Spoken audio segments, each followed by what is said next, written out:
Chapter 2 from Sideways Stories from Wayside School. Mrs. Jules. Oh, what's going on there? Mrs. Jules had a terribly nice face. She stood at the bottom of Wayside School and looked up. She was supposed to teach the class on the 30th story.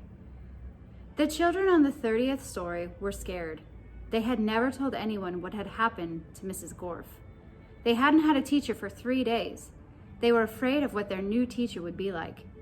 They had heard she'd be a terribly nice teacher. They had never had a nice teacher. They were terribly afraid of nice teachers. Mrs. Jules walked up the winding, creaking staircase to the 30th story. She was also afraid. She was afraid of the children. She had heard that they would be horribly cute children. She had never taught cute children. She was horribly afraid of cute children. She opened the door to the classroom. She was terribly nice. The children could tell just by looking at her. Mrs. Jules looked at the children. They were horribly cute.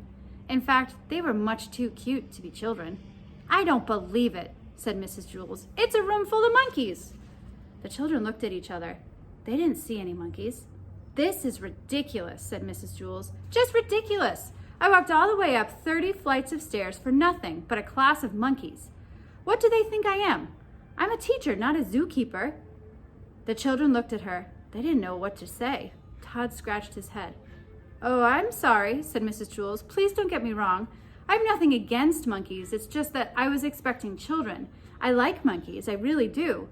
Why, I'm sure we could play all kinds of monkey games." "What are you talking about?" asked Todd. Mrs. Jules nearly fell off her chair. "Well, what do you know, a talking monkey? Tomorrow I'll bring you a banana." "My name is Todd," said Todd. The children were flabbergasted. They all raised their hands.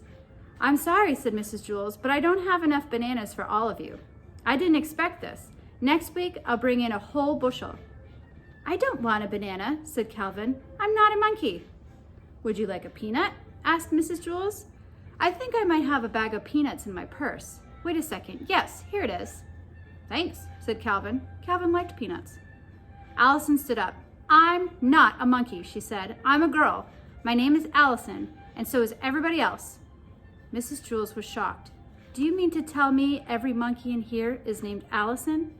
"No," said Jenny. "She means we are all children. My name is Jenny."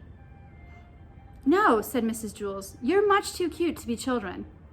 Jason raised his hand. "Yes," said Mrs. Jules. "The chimpanzee in the red shirt?" "My name is Jason," said Jason. "I'm not a chimpanzee." "You're too small to be a gorilla," said Mrs. Jules. "I'm a boy," said Jason. "You're not a monkey?"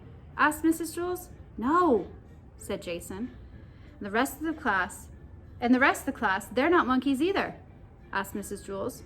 "No," said Allison. "That is what we're trying to tell you." "Are you sure?" asked Mrs. Jules. "We'd know if we were monkeys, wouldn't we?" asked Calvin. "I don't know," said Mrs. Jules. "Do monkeys know that they are monkeys?"